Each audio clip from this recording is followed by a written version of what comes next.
अस्सलाम वालेकुम friends, this is me Sonia और आज हम डिस्कस करेंगे यूरिनरी ट्रैक्ट इन्फेक्शन के बारे में। So this is the part one of GUT disorder, okay, यानी जेनेटो यूरिनरी ट्रैक्ट डिसऑर्डर की ये फर्स्ट लेक्चर है। सो यूरिनरी ट्रैक्ट इन्फेक्शन को डिस्कस करने से पहले हम यूरिनरी सिस्टम को डिस्कस करें कि यूरिनरी सिस्टम क्या है। सिंपली यूरिनरी सिस्टम कंपोज होता है किडनीज, यूरेटर, ब्लैडर और यूरेथ्रा के साथ, ओके।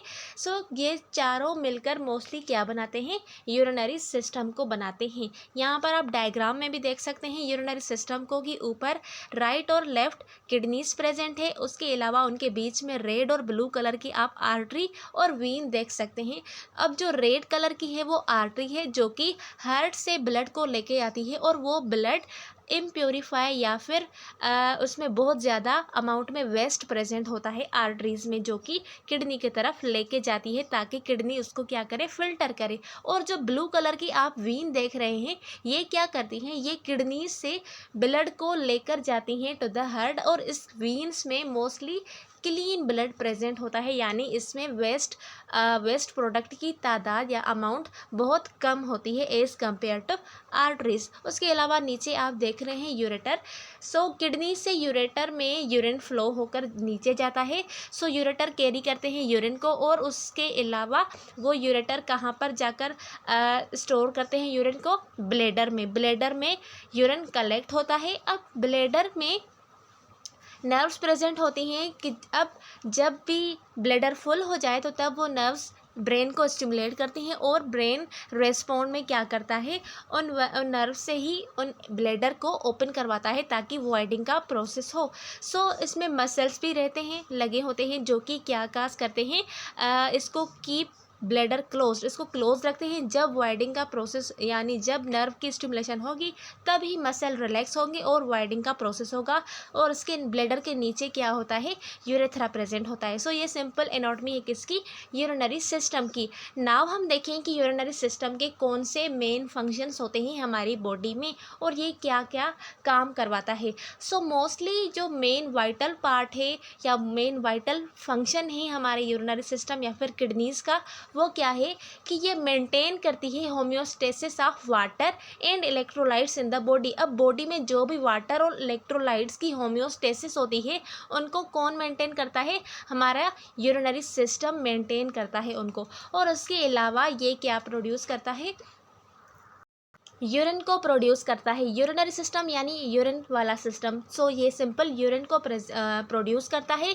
यूरिन में क्या क्या होता है, सिंपली मेटाबॉलिक वेस्ट आ जाते हैं, मेटाबॉलिक वेस्ट प्रोडक्ट जिसमें नाइट्रोजिनियस कंपाउंड्स आ जाते हैं, यूरिया और उसके अलावा यूरिक एसिड और different type of excessive ion. अगर बॉडी में एक्सेस आयन हो गए हैं तो वो भी किस में आ जाएंगे, यूरिन में आएंगे और उसके अलावा फिर वो एक्सक्रिएट हो जाएंगे। देन कुछ ड्रग्स हैं, ठीक है, ड्रग्स की मोस्टली एक्सक्रिएशन कहाँ से होती है, यूरिनरी सिस्टम से होती है। सो ये सारे मेटाबॉलिक वेस्ट किस में प्रेजेंट होते हैं, यूरिन में प्रेजेंट होते हैं। और यूरिन को कौन प्रोड्यूस करता है, किडनीज प्रोड्यूस करती है। सो यूरिन को प्रोड्यूस करके ये फिर क्या करती है, इसको एक्सक्रिएट आउट करती है, जिसको हम क्या बोलते हैं, मिक्चुरेशन बोलते हैं। Micturition means excretion of urine, उस प्रोसेस को हम सिंपली मिक्चुरेशन बोलते हैं। और उसके अलावा इसका दूसरा क्या काम है, kidneys two type of hormones को रिलीज करती है, जिसमें नंबर 1 पर है एराथ्रोपोएटिन। अब एराथ्रोपोएटिन एक हार्मोन है जो कि स्टिमुलेट करता है formation of red blood cells in bone marrow. अगर एराथ्रोपोएटिन की किडनी फेल्यूर की वजह से प्रोडक्शन डिक्रीज हो जाती है तो उसकी वजह से रेड ब्लड सेल की फॉर्मेशन भी डिक्रीज हो जाएगी, जिसकी वजह से बॉडी में क्या काज होगी, एनीमिया काज होगी, यानी ब्लड की कमी होगी उस पेशेंट में। और दूसरा कौन सा हार्मोन सीक्रेट करता है, दूसरा रेनिन को सीक्रेट करता है। अब रेनिन एक इम्पोर्टेंट एंजाइम है जो कि क्या करती है, ब्लड प्रेशर को कंट्रोल करती है, उसको मेंटेन करती है। सो एक हार्मोन रिलीज करता है विच इज़ एराथ्रोपोएटिन और दूसरी एंजाइम प्रोड्यूस करता है जो कि क्या है, रेनिन। अब ये रेनिन स्टमक वाली रेनिन नहीं है, इसकी स्पेलिंग में थोड़ी चेंजिंग है, RENIN। ये किडनी से रिलीज होती है और ये ब्लड प्रेशर को मेंटेन करती है। सो ये सिंपल मेन फंक्शंस थे किसके, यूरिनरी सिस्टम या फिर हमारी किडनी की। सो नाउ हम देखें अपने यूरिनरी ट्रैक्ट इन्फेक्शन। अब यहाँ पर मज़ीद एनाटॉमिकल व्यू है किडनी का कि कहाँ पर किडनी प्रेजेंट होती है। सो मोस्टली किडनीज कहाँ पर प्रेजेंट होती है, it lies on posterior abdominal wall, ठीक है। पोस्टीरियर एब्डोमिनल वॉल से ये बिल्कुल उससे चिपकी हुई होती है, ऐसे आप समझ लें। और उसके अलावा वर्टिब्रल कॉलम की साइड में प्रेजेंट होती है, बिहाइंड द पेरिटोनियम। अब पेरिटोनियम क्या है, ये एब्डोमिनल कैविटी है, उसके पीछे और डायफ्राम के नीचे किडनीज प्रेजेंट होती है, जो कि एक्सटेंड करती हैं 12 थोरेसिक वर्टिब्रा से 3rd लंबर वर्टिब्रा तक किडनीज की साइज होती है। इतनी तक वो क्या करती है, एक्सटेंड करती है। ये सिंपल इसकी एनाटॉमिकल पोजीशन है बॉडी के अंदर। और ये किडनी जो होती है ये बीन शेप्ड ऑर्गन होती है। इसकी साइज़ तकरीबन 11 सेंटीमीटर लॉन्ग होती है, 6 सेंटीमीटर वाइड होती है। और इसके अलावा इसका वेट 150 ग्राम होता है। ओके, सो ये कुछ बेसिक पॉइंट्स थी रिगार्डिंग किडनीज। अब ये किडनी का आप जूम व्यू भी देख सकते हैं, जिसमें रीनल कॉर्टेक्स है और उसके अलावा रीनल मेड्यूला है, जिसमें क्या प्रेजेंट होते हैं, नेफ्रॉन्स प्रेजेंट होता है। नेफ्रॉन्स का काम क्या है, नेफ्रॉन्स ब्लड को फिल्टर करके उससे यूरिन को प्रोड्यूस करते हैं, ठीक है। मिलियंस ऑफ नेफ्रॉन्स प्रेजेंट होते हैं एक किडनी में। और उसके अलावा नीचे आप पेपिलाई ऑफ पिरामिड्स देख सकते हैं, जो कि पिरामिड्स के अंदर होते हैं। और उसके अलावा कैलेक्स देख सकते हैं, ठीक है। देन रीनल आर्टरी और renal vein. Renal artery kidney को ब्लड देती है, किडनी को ब्लड सप्लाई करती है। रीनल वीन किडनी से ब्लड लेकर जाती है। नीचे आप रीनल पेल्विस देख सकते हैं। रीनल पेल्विस में जो भी नेफ्रॉन से यूरिन प्रोड्यूस होता है वो यहाँ आकर स्टोर होता है। और उसके अलावा जब फुल हो जाता है तो ये नीचे यूरेटर में फ्लो होता है। और नीचे ये कहाँ पर जाके स्टोर होता है, यूरिनरी ब्लैडर में। और उसके अलावा मिक्चुरेशन का प्रोसेस होता है जब हम यूरिन को एक्सक्रिएट आउट करते हैं। सो नाउ हम अपने मेन टॉपिक पर आए। सो हमारा मेन टॉपिक क्या था, urinary tract infection. Urinary tract यानी पूरी यूरिनरी ट्रैक्ट में इन्फेक्शन हो जाए उसको हम क्या बोलते हैं, यूरिनरी ट्रैक्ट इन्फेक्शन। अब यूरिनरी ट्रैक्ट, यूरिनरी सिस्टम में किसी भी एरिया में अगर इन्फेक्शन हो जाए तो उसको हम सिंपली यूरिनरी ट्रैक्ट बोलते हैं। मोस्टली जो यूरिनरी ट्रैक्ट इन्फेक्शन होता है वो कहाँ पर होता है, लोअर यूरिनरी ट्रैक्ट में होता है। और उससे ही आगे प्रोसीड होकर जाता है, आगे ऊपर किडनीज और यूरेटर की तरफ जाता है। मोस्टली कहाँ पर होता है, लोअर यूरिनरी ट्रैक्ट में। ओके, इसकी साइन और सिम्टम्स डिपेंड करती है इन्वॉल्व्ड साइट्स, यानी कौन सी साइट पर इन्फेक्शन या फिर इन्फ्लामेशन है तो उसकी वजह से ही उनके डिफरेंट साइन और सिम्टम्स होते हैं। फॉर एग्जांपल अगर ब्लैडर में है या जिसको हम क्या बोलते हैं, सिस्टाइटिस बोलते हैं, तो उसकी साइन और सिम्टम्स चेंज होंगी। उसके अलावा यूरेथ्रा में इन्फेक्शन हो सकता है जिसको हम यूरेथ्राइटिस बोलते हैं। यूरेटर में अगर इन्फेक्शन या फिर इन्फ्लामेशन हो तो उसको हम यूरेथ्राइटिस बोलते हैं। रीनल पेल्विस में इन्फ्लामेशन होने को हम पाइलोनेफ्राइटिस भी बोलते हैं। और उसके अलावा प्रोस्टेट में अगर इन्फेक्शन हो तो उसको हम बोलते हैं प्रोस्टाइटिस। अब प्रोस्टेट ग्लैंड है जो कि किस में प्रेजेंट होती है, मेन में प्रेजेंट होती है, ये वुमेन में प्रेजेंट नहीं होती। ओके, सो यूरिनरी ट्रैक्ट को हमने डिवाइड किया है अपर यूरिनरी ट्रैक्ट और lower urinary tract. Mostly urinary tract infection कहाँ से होता है, स्टार्ट होता है, लोअर यूरिनरी ट्रैक्ट से स्टार्ट होता है। कौन कौन सी एरियाज उसमें आ जाती हैं, ब्लैडर आता है, यूरेथ्रा और प्रोस्टेट आती है। प्रोस्टेट मेन में होती है मोस्टली। ब्लैडर को सिस्टाइटिस बोलते हैं, यूरेथ्रा में इन्फेक्शन होने को यूरेथ्राइटिस बोलते हैं, और प्रोस्टेट में इन्फ्लामेशन होने को हम प्रोस्टाइटिस बोलते हैं। उसके अलावा जब ये इन्फेक्शन सीवियर हो जाता है तो ये ऊपर की तरफ जाना स्टार्ट करता है, यानी अपर यूरिनरी ट्रैक्ट इन्फेक्शन करवाता है, जिसमें क्या क्या प्रेजेंट होते हैं, यूरेटर्स प्रेजेंट होते हैं। और उसके अलावा किडनीज, जिसमें मोस्टली कौन सी एरियाज होती है, पाइलोनेफ्राइटिस यानी पेल्विस ऑफ किडनी। किडनी के जो पेल्विस रीजन है उसमें इन्फ्लामेशन या फिर इन्फेक्शन हो जाए तो उसको हम पाइलोनेफ्राइटिस बोलते हैं। और उसके अलावा पेरीनेफ्राइटिस भी होता है, जिसमें क्या होता है कि किडनी के सराउंडिंग में अगर इन्फ्लामेशन हो तो उसको हम पेरीनेफ्राइटिस भी बोलते हैं। ओके, सो इस तरह से हम डिवाइड करते हैं यूरिनरी ट्रैक्ट इन्फेक्शन को on the basis of upper and lower respiratory urinary tract infection में। नाउ हम देखें, यहाँ पर आप देख सकते हैं नॉर्मल किडनी और उसके अलावा एबनॉर्मल किडनी, इन्फेक्टेड किडनी है, जिसमें क्या हो रहा है, बैक्टीरिया की वजह से इन्फेक्शन हो रहा है। ठीक है, यहाँ पर आप एरो देख सकते हैं कि जो एरोज जा रहे हैं वो नीचे से ऊपर जा रहे हैं। तो यूरिनरी ट्रैक्ट इन्फेक्शन कैसे अकर होता है, मोस्टली नीचे से ऊपर जाता है। ओके, नाउ इसके हम काजेज देखें तो सो काजेस के लिए यहाँ पर एक निमोनिक है, वो कौन सी है? Hard to void. Hard to void का मतलब है यानी डिफ़िकल्टी इन यूरिनेटिंग, तो ये इजी होगा आपको याद करने में भी। सो हार्ड टू वॉइड में सबसे पहले है एच। एच यानी हार्मोन चेंजेस, ठीक है। प्रेगनेंसी के दौरान हार्मोन्स की चेंजेस हो जाती है, मीनोपास, और उसके अलावा बर्थ कंट्रोल पिल्स जो भी लेते हैं तो उसकी वजह से क्या होता है, हार्मोन्स की चेंजिंग हो जाती है, जिसकी वजह से क्या काज हो सकता है, यूरिनरी ट्रैक्ट इन्फेक्शन हो सकता है। उसके अलावा ए स्टैंड फॉर एंटीबायोटिक्स। अगर कोई इंसान बहुत ज़्यादा एंटीबायोटिक्स ले रहा है तो उसकी वजह से जो मोस्टली बैक्टीरिया है वो तो उसके खिलाफ रेजिस्टेंट कर लेंगे, और उसके अलावा क्या होगा, जो भी नॉर्मल फ्लोरा है बॉडी की वो चेंज हो जाएगी। अगर बॉडी की नॉर्मल फ्लोरा चेंज हो जाए तो वो भी क्या काज कर सकती हैं, इन्फेक्शन को काज करवा सकती हैं। Then R stand for renal stone. अगर रीनल स्टोन हो गया है तो रीनल स्टोन क्या काज करता है, ये प्रिवेंट करता है यूरिन को ड्रेन करने से।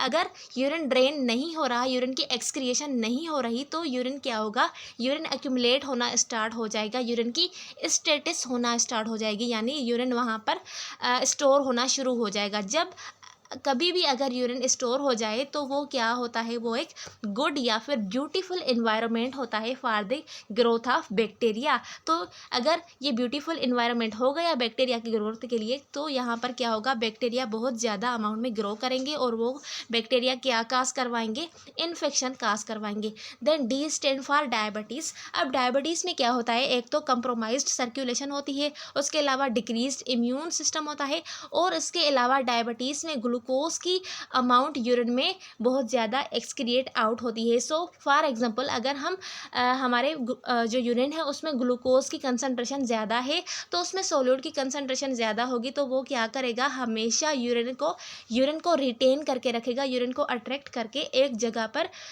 रोक कर रखेगा। अगर एक जगह पर यूरिन को रिटेन करके हम रखते हैं तो उसकी वजह से क्या होता है, वो एक ब्यूटीफुल इन्वायरमेंट हो जाता है बैक्टीरिया की ग्रोथ के लिए, तो इसकी वजह से क्या होगा, इन्फेक्शन होगा यूरिनरी ट्रैक्ट में। Then T stand for toiletries. अब टॉयलेटरीज में आप अगर एक्सेसिव बबल बाथ ले रहे हैं तो उसकी वजह से आपको यूरिनरी ट्रैक्ट इन्फेक्शन हो सकता है। देन पाउडर, परफ्यूम, और उसके अलावा सैनिटर पैड्स या फिर सेंट एंड टेम्पन्स, अगर आप ये सारी चीज़ें यूज़ कर रहे हैं तो उसकी वजह से क्या हो सकता है, यूरिनरी ट्रैक्ट इन्फेक्शन हो सकता है। मोस्टली जो फीमेल्स होती हैं विलेज वाली साइड में, वो क्या करती हैं, पीरियड्स के दौरान जो है ना स्टीराइल पैड्स को यूज़ नहीं करती। सो ये सिंपल क्लोथ्स वगैरह यूज़ करती हैं। सो इसकी वजह से क्या होता है, उनको इन्फेक्शन होने के चांसेस ज़्यादा होते हैं। Then O stand for obstructive prostate hypertrophy. Obstructive यानी ऑब्स्ट्रक्शन हो जाना, किसकी वजह से, प्रोस्टेट की वजह से। प्रोस्टेट में क्या हुआ है, हाइपरट्रोफी। हाइपरट्रोफी का मतलब होता है सेल की साइज़ इंक्रीज हो जाना। अब अगर सेल की साइज़ इंक्रीज हो जाएगी तो प्रोस्टेट ग्लैंड की साइज़ भी इंक्रीज हो जाएगी, और वो क्या करेगी, वो काज करेगी, जो यूरेटर या फिर जो यूरेथ्रा है उसको नेरो करेगी, ठीक है। नेरो होने की वजह से जो यूरिन है वो रिटेन होगा, बहुत ज़्यादा अमाउंट में नीचे फ्लो नहीं होगा, और उसके अलावा यूरिन की क्या होगी, रिटेंशन होगी। अब जहाँ पर यूरिन की रिटेंशन होगी वहाँ पर एक ब्यूटीफुल इन्वायरमेंट बनेगा, किसके लिए, बैक्टीरिया की ग्रोथ के लिए। और उसके अलावा प्रोस्टेट क्या करती है, प्रोस्टेट एंटी माइक्रोबियल फ्लूइड को प्रोड्यूस करती है इन मेल, जो कि क्या करता है, जो भी माइक्रो ऑर्गेनिजम्स हैं उनको किल करता है। अब यहाँ पर प्रोस्टेट में डिस्टर्बेंस आ गई है, प्रोस्टेट में हाइपरट्रोफी आ गई है, तो उसकी वजह से ये क्या करेगा, अपना एंटी माइक्रोबियल फ्लूइड नहीं बना पाएगा, जिसकी वजह से डिक्रीज्ड एंटी माइक्रोबियल फ्लूइड होगा, और डिक्रीज होने की वजह से इन्फेक्शन के रिस्क इंक्रीज हो जाएंगे। Okay, then we stand for vesico ureteral reflux urine backflow from. अब वेजिको यूरेट्रल में क्या होता है, इसमें यूरिन का बैक फ्लो होता है, यूरिन का रिफ्लक्स होता है फ्रॉम ब्लेडर टू किडनी। अब फॉर एग्जांपल ब्लेडर में बहुत देर तक, बहुत टाइम के लिए यूरिन जो है ना वो स्टे कर रहा था, और अगर यूरिन रिटेन हुआ है तो उसका मतलब क्या है, यूरिन में ब्यूटीफुल इन्वायरमेंट है बैक्टीरिया की ग्रोथ के लिए। तो अगर वो किसी भी कारण की वजह से, कारण कौन सा है यहाँ पर, वेजिको यूरेट्रल रिफ्लक्स, अगर वेजिको यूरेट्रल रिफ्लक्स की वजह से यूरिन बैक फ्लो कर रहा है ब्लेडर से किडनी की तरफ, तो ये क्या काज कर रहा है, नीचे वाले इन्फेक्शन को ऊपर की तरफ ले जा रहा है। तो इस तरह से mostly lower urinary tract infection transport होता है कहाँ पर, अपर यूरिनरी ट्रैक्ट इन्फेक्शन में। Okay, then O stand for over extended bladder. अब ओवर एक्सटेंडेड ब्लैडर में क्या होता है, मोस्टली अगर आप ट्रेवलिंग में या फिर किसी भी कारण की वजह से आप अपने ब्लैडर को एम्प्टी नहीं कर रहे हैं, तो उसकी वजह से आपका ब्लैडर क्या होगा, ओवरली एक्सटेंड हो जाएगा। ठीक है, तो इसकी वजह से जो अगर ओवर होगा, ओवर एक्सटेंड होगा तो बहुत ज़्यादा प्रेशर लगेगा, जिसकी वजह से आपका जो ब्लैडर की वॉल्स वगैरह है वो वीक हो जाएंगी, और उसकी वजह से क्या होगा, ब्लैडर सही से एम्प्टी नहीं हो पाएगा। ठीक है, सही से एम्प्टी नहीं हो पाएगा ब्लैडर, तो थोड़ा बहुत यूरिन उसमें बच जाएगा। अब जो यूरिन बच गया यानी यूरिन रिटेन हो गया, तो रिटेन का मतलब क्या है कि वहाँ पर एक ब्यूटीफुल इन्वायरमेंट है for the growth of bacteria. Then I stand for indwelling catheter, invasive procedure, intercourse and incontinence. अब ये इसमें चार चीज़ें आ सकती हैं, चार नहीं पांच, यहाँ चार है। ओके, सो इंडिवेलिंग कैथेटर की वजह से इन्फेक्शन हो सकता है, यानी और इसके अलावा इन्वेसिव प्रोसीजर, कोई भी किसी भी किस्म के कट्स वगैरह या फिर सर्जरी वाला कोई भी प्रोसेस से जिसमें आप कटिंग वगैरह कर रहे हैं, सर्जरी परफॉर्म हो रही है, इन्वेसिव प्रोसीजर हो रहा है, तो उसकी वजह से भी इन्फेक्शन हो सकता है। उसके अलावा इंटरकोर्स, सेक्शुअल इंटरकोर्स की वजह से भी यूरिनरी ट्रैक्ट इन्फेक्शन जो है वो ट्रांसफर हो सकता है from one healthy person to another person, यानी एक इन्फेक्टेड पर्सन से हेल्दी पर्सन तक इंटरकोर्स की वजह से इन्फेक्शन ट्रांसमिट हो सकता है। उसके अलावा इनकॉन्टिनेंस। अब इनकॉन्टिनेंस में क्या है कि पेशेंट में इंट्रा एब्डोमिनल प्रेशर इंक्रीज होने की वजह से थोड़ा बहुत जो यूरिन है वो लीक आउट हो जाता है। स्नीजिंग की वजह से, कफिंग की वजह से, लाफिंग की वजह से क्या होता है, प्रेशर इंक्रीज होता है, और उसकी वजह से क्या होगा, यूरिन लीक आउट होगा। सो यूरिन लीक आउट जब होता है तब मोस्टली फ़ौरन वो प्रेशर वापस की तरफ जाता है, तो वो क्या करवाता है, उस यूरिन को भी वापस बैक फ्लो करवाता है। अब यहाँ हम नीचे वाली बात करें तो नीचे मोस्टली कंटामिनेटेड एरिया प्रेजेंट होती हैं। सो कंटामिनेटेड एरिया को यूरिन टच करके वापस जाता है ब्लैडर में, तो ये क्या करता है, ये सिंपली इन्फेक्शन यानी जो भी माइक्रो ऑर्गेनिज्म बाहर वाले प्रेजेंट हैं उनको लेकर आ रहा है अंदर की तरफ, ब्लैडर की तरफ, तो इसकी वजह से भी इन्फेक्शन हो सकते हैं। Then D for decreased immune system. अगर आपका इम्यून सिस्टम डिक्रीज है तो उसकी वजह से आपको इन्फेक्शन होगा,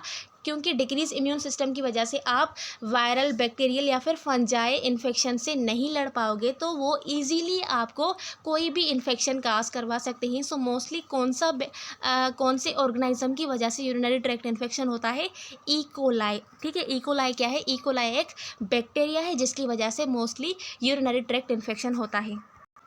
नाउ हम देखें इसकी रूट ऑफ स्प्रेडिंग इन्फेक्शन। अब वो कौन से रूट से जहाँ से इन्फेक्शन स्प्रेड होता है। Number 1 is up the urethra, ascending infection जिसको हम बोलते हैं।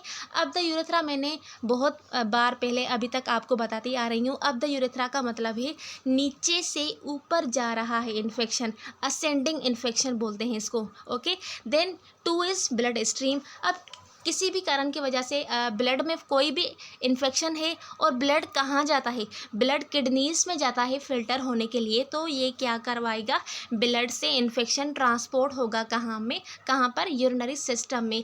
तो यहाँ पर ब्लड स्ट्रीम भी एक रूट है फॉर स्प्रेडिंग इन्फेक्शन। अब जो इस इन्फेक्शन ब्लड स्ट्रीम से इस स्प्रेड होता है उसको हम बोलते हैं हेमाटोजीनियस स्प्रेड, यानी ब्लड से जो भी इन्फेक्शन स्प्रेड हो रहा है। Then number 3 is fistula from intestine. अब फिस्टुला क्या है, फिस्टुला एक एबनॉर्मल कनेक्शन फॉर्मिंग हो जाती है from one organ to another. अब यहाँ पे क्या हो रहा है, इंटेस्टाइन से डायरेक्ट ब्लैडर या फिर यूरिनरी सिस्टम में किसी भी पार्ट से फिस्टुला बन रहा है, फिस्टुला यानी एबनॉर्मल कनेक्शन बन रहा है, तो इसमें क्या होगा, डायरेक्ट एक्सटेंशन होगी। यानी मोस्टली इंटेस्टाइन में हमारे क्या प्रेजेंट होते हैं, बैक्टीरियाज प्रेजेंट होते हैं। सो अगर फिस्टुला बन गया तो फिस्टुला की मदद से क्या होगी, जो भी गट वाले बैक्टीरिया होंगे वो ट्रांसफ़र होकर कहाँ पर आएंगे, यूरिनरी ट्रैक्ट में। ठीक है, यूरिनरी ट्रैक्ट में फिर वो क्या काज करवाएंगे, इन्फेक्शन को काज करवाएंगे। सो ये 3 मोस्ट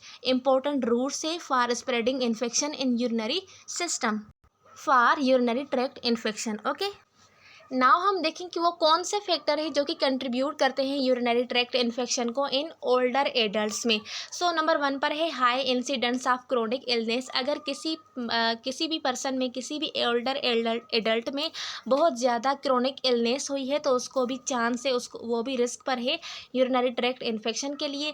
और दूसरी बात, अगर कोई frequently anti microbial agents use कर रहा है, यानी एंटीबायोटिक्स वो यूज़ कर रहा है, तो एंटीबायोटिक्स अगर हम ज़्यादा अमाउंट में यूज़ करते हैं तो वो रेजिस्टेंट करवा देता है बैक्टीरिया से, तो उसकी वजह से भी यूरिनरी ट्रैक्ट इन्फेक्शन हो सकता है। Then presence of infected pressure ulcer. अगर किसी भी किस्म के इन्फेक्टेड प्रेशर अल्सर प्रेजेंट है तो उसकी वजह से भी यूरिनरी ट्रैक्ट इन्फेक्शन होगा, क्योंकि प्रेशर अल्सर में मोस्टली क्या होता है, ब्लीडिंग वगैरह, वुंड्स वगैरह फॉर्म हो जाते हैं, जिसमें क्या होते हैं, जो ब्लड वेसल्स हैं वो नेकेड होती हैं। ठीक है, तो जब नेकेड ब्लड वेसल है और नेकेड सेल्स प्रेजेंट है तो डायरेक्टली जो भी माइक्रो ऑर्गेनिज्म अंदर आना चाहेगा तो वो डायरेक्टली आ जाएगा, उसको किसी भी किस्म की परमिशन या फिर पाबंदी नहीं होगी उसको।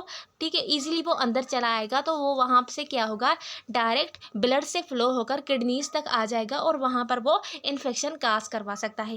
Then number 4 is immobility and incomplete emptying of bladder. अब एक पेशेंट है, वो मोस्टली बेड पर लाई करता है, मोस्टली वो बेड रेस्ट पर है, तो वो उसमें क्या हो गई, इमोबिलिटी, यानी वो बहुत ज़्यादा मोबिलिटी शो नहीं कर रहा, और उसके अलावा जो वो ब्लैडर है उसका वो भी सही से एम्प्टी नहीं कर पा रहा। तो जब एम्प्टी सही से हम ब्लैडर को नहीं करते तो यूरिन की वहाँ पर स्टेसिस हो जाती है, यानी यूरिन की वहाँ पर रिटेंशन होती है, तो उसकी वजह से क्या होगा, एक ब्यूटीफुल इन्वायरमेंट बन जाता है, किसके लिए, बैक्टीरिया की ग्रोथ के लिए।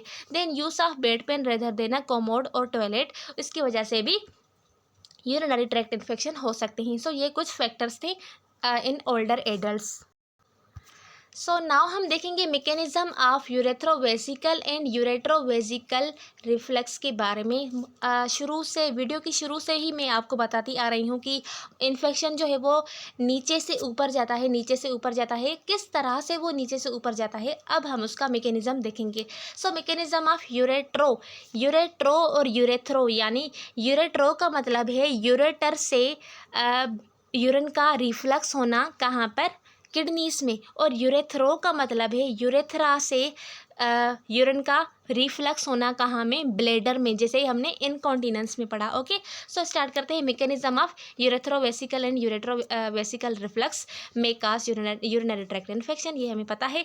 सो सबसे पहले है यूरेथ्रोवेसिकल। यूरेथ्रो यानी यूरेथ्रा से यूरिन का बैक फ्लो होना यूरिनरी ब्लैडर में। ये किसकी वजह से होता है, मोस्टली मैंने आपको बताया कि इंट्रा एब्डोमिनल प्रेशर इंक्रीज हो जाता है, किसकी वजह से, कफिंग की वजह से, स्ट्रेनिंग की वजह से ब्लैडर प्रेशर राइजेस हो जाता है, जो कि फोर्स करता है यूरिन को इनटू यूरेथ्रा। और उसके अलावा अगेन जब वो प्रेशर रिटर्न करता है अपनी नॉर्मल लेवल पे, तो तब जो यूरिन है वो बैक फ्लो करता है ब्लैडर में, which introduce bacteria from the urethra to bladder, जो कि क्या करवाता है, यूरेथ्रा से बैक्टीरिया को इंट्रोड्यूस करवाता है, किसमें, ब्लैडर में, यानी बाहर वाले इन्वायरमेंट को यूरिन ने टच कर लिया और वहाँ से उसने बैक्टीरिया को उठा लिया। और जब प्रेशर नॉर्मल हो गया तो उस यूरिन का बैक फ्लो हो गया, तो बैक फ्लो के साथ उसमें क्या है, बैक्टीरिया भी प्रेजेंट है, तो उसको वो कहाँ पर ले जाएगा,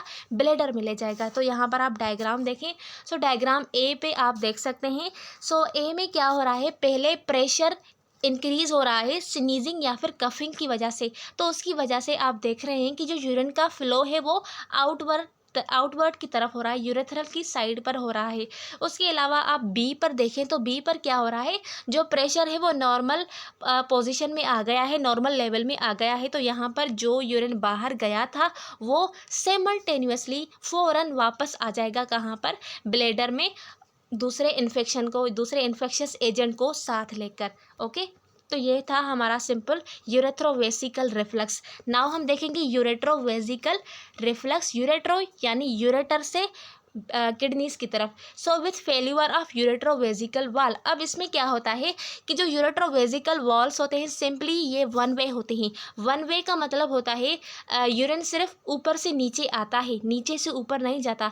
तो ये ऊपर नीचे से ऊपर कब जाएगा, जब यूरेट्रोवेजिकल वॉल्स में फेल्यूर आ जाएगा और किसी भी कारण की वजह से वो अपना काम परफॉर्म करना नहीं छोड़ देंगे, तो उसकी वजह से क्या होगा, जो यूरिन है वो बैक फ्लो करेगा कहाँ पर, किडनीज की तरफ। So urine moves up the ureter during voiding. अब जब वो पेशेंट वॉइड करेगा तो उसके दौरान यूरेटर से जो यूरिन है वो ऊपर की तरफ जाएगा। So C and flow into the bladder when voiding stop. जब वॉइडिंग स्टॉप हो जाएगी तो उससे क्या होगा, जब वॉइडिंग स्टॉप होगी तो तब जो यूरिन है वो फ्लो होकर आएगा कहाँ पर, ब्लैडर में। Then D this prevent complete emptying of bladder. So क्या हो रहा है, सिंपल, जब वो पेशेंट वॉइडिंग वाला प्रोसेस कर रहा है यानी मिक्चुरेशन कर रहा है, तो उसके दौरान क्या होगा कि जो यूरिन है वो ऊपर की तरफ चला जाएगा यानी यूरेटर्स में चला जाएगा। जब वॉइडिंग स्टॉप होगी तब वो जो यूरिन है वो वापस ब्लैडर में आ जाएगा। तो इसकी वजह से क्या होगा, जो यूरिन है, यूरिनरी ब्लैडर है वो सही नमूने से कंप्लीटली एम्प्टी नहीं हो पाएगा और उसकी वजह से यूरिन वहाँ पर रिटेन हो जाएगा, यूरिनरी स्टेटस हो जाएगी। सो यूरिनरी जहाँ पर स्टेटस होती है तो वो क्या काज करती है, वो कंटामिनेटेड होती है, बैक्टीरिया के लिए एक गुड एनवायरनमेंट होता है। So contamination of ureters with bacteria laden urine. ठीक है, तो आई थिंक आपको ये कंसेप्ट क्लियर हो गया। नाउ मज़ीद इसको आप डायग्राम में देखें C and D. So C and D में आप देखें कि एक एरो नीचे एक एरो नीचे जा रही है। सी में आप देखें, सी वाले डायग्राम में एक एरो नीचे जा रही है और दूसरी एरो ऊपर जा रही है। ये जो दूसरी एरो ऊपर जा रही है ये तब जाएगी जब हम यूरिन को पास आउट करते हैं यानी वॉइडिंग वाला प्रोसेस करते हैं। तब जो आधा थोड़ा बहुत यूरिन है ना वो ऊपर की तरफ जाता है, यूरेटर्स की तरफ जाता है। फिर जब जो यूरेथ्रा है वो क्लोज हो जाता है तब क्या होता है कि जो यूरिन है वो वापस नीचे आ जाता है और उसकी वजह से जो ब्लैडर है वो सही नमूने से एम्प्टी नहीं होता और उसके अलावा यूरिन की वहाँ पर स्टेटस हो जाती है, रिटेन हो जाता है यूरिन और वहाँ पर एक ब्यूटीफुल इन्वायरमेंट बनता है बैक्टीरिया की ग्रोथ के लिए। और बैक्टीरिया क्या काज करते हैं, इन्फेक्शन को काज करते हैं। सो ये सिंपल मैकेनिज्म था किसका, यूरेथ्रोवेसिकल रिफ्लक्स का और यूरेट्रोवेसिकल रिफ्लक्स का। नाउ हम अगेन इसकी पैथोफिजियोलॉजी देखें। सो पैथोफिजियोलॉजी यानी किस तरह से इन्फेक्शन अकर होता है। So for infection to occur, अब इन्फेक्शन अकर होने के लिए हमें क्या नीड है, first bacteria must gain access to bladder. पहले बैक्टीरिया ब्लैडर में होने चाहिए, उसके अलावा ब्लैडर से अटैच होने चाहिए और उसके अलावा वो क्या काज करेंगे, वो अपनी कॉलोनी बनाएंगे, कॉलोनाइज करेंगे in epithelium of urinary tract to avoid being washed out with voiding. ठीक है, वो यूरिनरी ब्लैडर की एपिथेलियम लाइनिंग से अपनी कॉलोनी बनाएंगे ताकि जब भी वॉइडिंग का प्रोसेस हो तो उसके साथ साथ वो नीचे ना चले जाएं, इसलिए वो अपनी कॉलोनी बनाते हैं।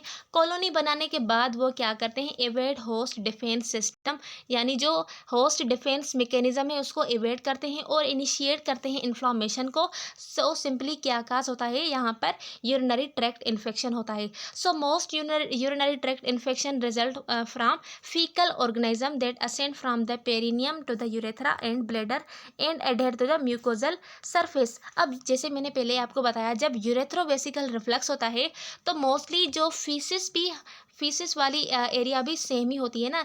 फॉर एग्जांपल आप अगर वुमेन का एग्जांपल लें तो वहाँ पर फीसिस वाला जो एरिया जहाँ पर डिफिकेशन होती है, सो उससे क्या होगा कि जो फीसिस वाला जो भी पार्ट होता है वो कौन लेकर जाता है, यूरिन लेकर जाता है बाय द रिफ्लक्स।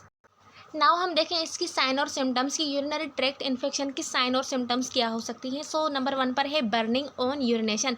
जब वो पर्सन यूरिन करेगा तो उसके साथ उसको क्या होगी, बर्निंग होगी, उसके अलावा फ्रीक्वेंसी होगी। देन अर्जेंसी यानी बार बार उसको अर्ग लगेगा यूरिन करने के लिए। देन इनेबिलिटी टू वाइड, अब वो यूरिनेशन करना चाहता है लेकिन उसको इनेबिलिटी हो रही है, उसको डिफ़िकल्टी हो रही है, so inability to void. Then incomplete emptying of bladder. अब ये भी हमने प्रोसेस पढ़ लिया कि किस तरह से ब्लैडर एम्पिटी नहीं हो पाता। So incomplete emptying of bladder भी, ये भी सिम्टम है किसकी, यूरिनरी ट्रैक्ट इन्फेक्शन की। Then voiding in small amount. Then low back और सुप्रा प्यूबिक पेन, पीछे जहाँ पर किडनीज वगैरह किडनीज प्रेजेंट होती हैं वहाँ उस एरिया पर पेन होगा, और उसके अलावा एब्डोमिनल और फ्लैंक पेन होगा। देन हेमाट्यूरिया। अब हेमाट्यूरिया मीन्स ब्लड एंड यूरिन, और उसके अलावा क्लाउडी यूरिन मिलेगा, उसके अलावा मैलेज, देन चिल्स, फीवर होगा, और उसके अलावा इनकंटीनेंस। तो ये सारी साइन और सिम्टम्स है यूरिनरी ट्रैक्ट इन्फेक्शन की। Now we have assessment and diagnostic finding, कि किस तरह से हम इसको असेस करेंगे और डायग्नोस करेंगे। सो असेसमेंट और डायग्नोसिस के लिए हम अल्ट्रासाउंड स्टडी करेंगे, जिसमें हम सीटी स्कैन करेंगे। सीटी स्कैन में be perform to locate any obstruction in urinary tract. अब सीटी स्कैन हम इसलिए करेंगे कि किसी भी किस्म की अगर ऑब्स्ट्रक्शन तो प्रेजेंट नहीं है यूरिनरी ट्रैक्ट में, so relief of obstruction is essential to save kidney from destruction. अगर हम सीटी स्कैन करेंगे और हमें पता चलेगा कि वहाँ पर ऑब्स्ट्रक्शन प्रेजेंट है, तो उसको हम रिलीफ देंगे, ताकि जो भी ऑब्स्ट्रक्शन को अगर हम रिलीफ देंगे तो वो एसेंशियल है किडनी की डिस्ट्रक्शन के, वो डिस्ट्रक्शन से वो उसको सेव करती है ऑब्स्ट्रक्शन। ओके, इसीलिए हम सीटी स्कैन करके ऑब्स्ट्रक्शन को फाइंड आउट करेंगे और उसको रिलीव करेंगे।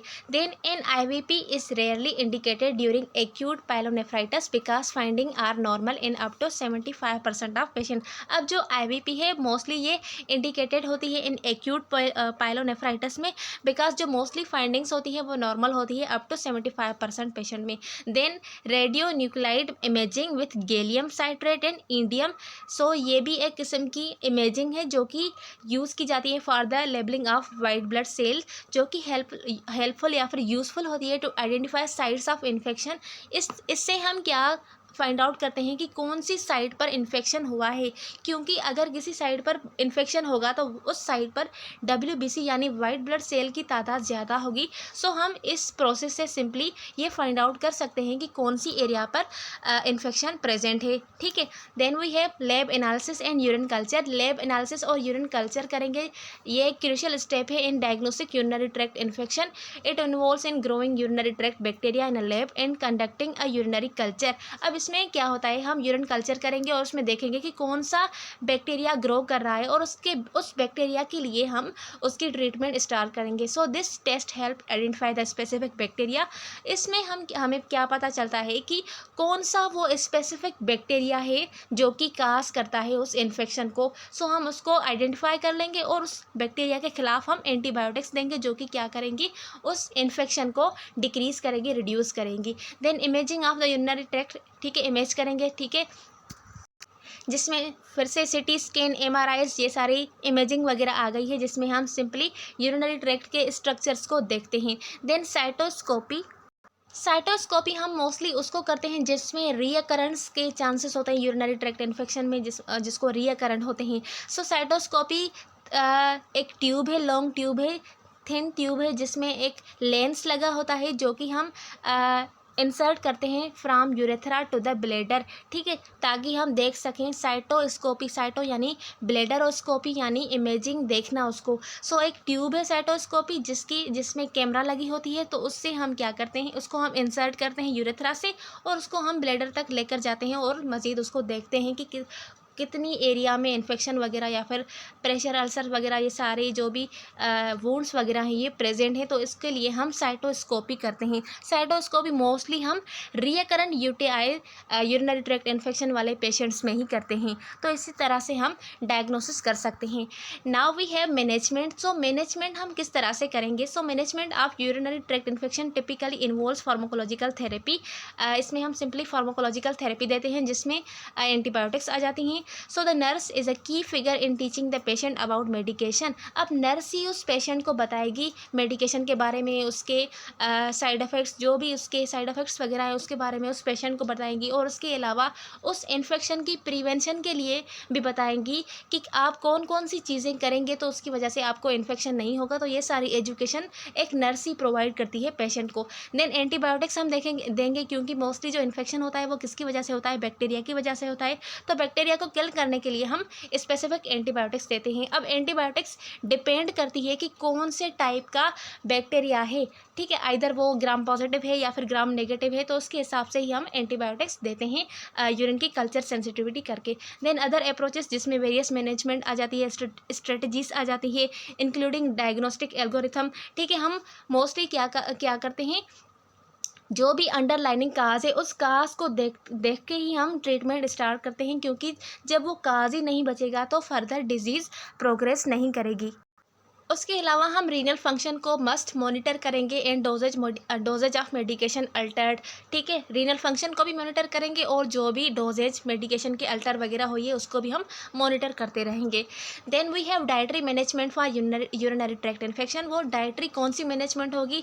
सो food and drinks to consume, वो कौन से फूड्स और ड्रिंक्स है जो कि कंज्यूम करने चाहिए यूरिनरी ट्रैक्ट इन्फेक्शन वाले पेशेंट को। सो वाटर, ठीक है, वाटर मोस्टली हम किडनीज का जो फेलियर वाले होते हैं उसको हम मोस्टली वाटर हमें देना चाहिए, क्योंकि वाटर क्या करवाएगा, उसको हाइड्रेट करेगा। So staying hydrated by drinking plenty of water can help flush out bacteria. अगर आप बहुत ज़्यादा अमाउंट में वाटर इनटेक कर रहे हैं तो वो क्या करेगा, जो भी एक्स्ट्रा बैक्टीरियाज प्रेजेंट हैं यूरिनरी ट्रैक्ट में उनको फ्लश आउट करेगा, उनको निकाल देगा, ठीक है। तो ये भी आपको हेल्प कर सकता है रिकवरी के प्रोसेस में। देन है प्रोबायोटिक्स। प्रोबायोटिक्स में consuming food that contain probiotics. अब वो फूड्स आपने लेने हैं जो कि प्रोबायोटिक्स कंटेन करते हैं, सच एज सोरेकार्ट, पिकल्स जो अचार होती है, देन कैफेर और प्रोबायोटिक योगर्ट। अब जो योगर्ट और अचार होती है मोस्टली ये बैक्टीरियाज की वजह, कुछ माइक्रो ऑर्गेनिजम्स की वजह से ही बनती है, तो आपने प्रोबायोटिक्स फूड्स लेने हैं।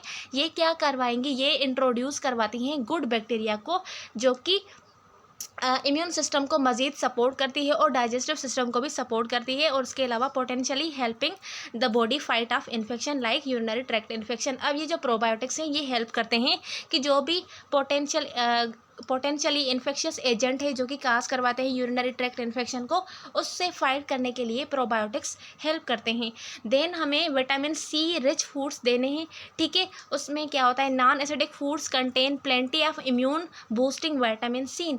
जो नॉन एसिडिक फूड्स होते हैं उसमें क्या होता है, plenty of immuno boosting vitamin C present होती हैं, सच एज बेल पेपर्स। उसके अलावा broccoli may be helpful with dealing with a urinary tract infection. So ये है इसकी dietary management for urinary tract infection. अब वो कौन सी डाइट है जो कि हम यूरिनरी ट्रैक्ट इन्फेक्शन वाले पेशेंट को नहीं देंगे? सो सबसे पहले है high sugar food.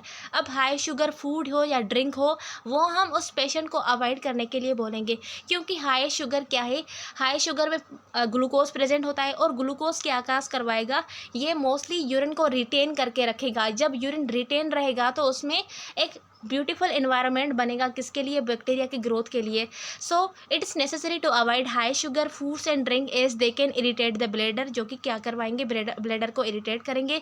This include energy drink, candy, sweets, soda and cakes. इसमें क्या कौन कौन सी चीज़ें आ सकती हैं, आपने एनर्जी ड्रिंक्स नहीं पीनी, जैसे स्ट्रिंग वगैरह हो गई है, Coca Cola, candy, sweets, soda और केक्स वगैरह आ जाती हैं। Then caffeines, coffee in particular is known as to increase the rate of urination. अब कॉफ़ी क्या काज करवाती है, मोस्टली ये यूरिनेशन के रेट को इंक्रीज़ करवाती है। So potentially leading to increase dehydration. अगर आप ज़्यादा कैफीन ले रहे हैं तो ये क्या काज करवाएंगी, डिहाइड्रेशन काज करवाएंगी, और उसके अलावा ब्लैडर में इरिटेशन करवाएंगी। So it's advisable to limit caffeine intake during UTI treatment. जब आप यूटीआई ट्रीटमेंट ले रहे हैं तो उसके दौरान आपको कैफीन का इंटेक रिड्यूस करना है, उसको लिमिट में लेना है। Then acidic fruits and spicy food.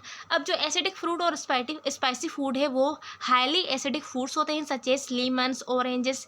ये क्या काज करवाएंगे, ये ब्लैडर में इरिटेशन करवाएंगे और worsen urinary tract infection symptoms, जो पहले सिम्टम्स प्रेजेंट है उसको और मज़ीद बिगाड़ेंगे, स्पाइसी फूड और acidic food. So it's recommended to avoid this food during urinary tract infection. तो ये भी आपको रिकमेंडेड किया जाता है जब आप यूरिनरी ट्रैक्ट इन्फेक्शन की ट्रीटमेंट ले रहे हैं, तो तब आप एसिडिक फ्रूट्स और स्पाइसी फूड्स को अवॉइड करेंगे। Okay, so now we have last topic which is prevention of UTI. अब आप यूरिनरी ट्रैक्ट इन्फेक्शन को किस तरह से प्रिवेंट कर सकते हैं। सो मोस्टली आपने क्या करना है, जब भी in case of females, males, अब जो यूरिनरी ट्रैक्ट इन्फेक्शन है ना, ये मोस्टली फीमेल्स में अकर होता है as compare to male. Male में ये बहुत कम ही अकर होता है।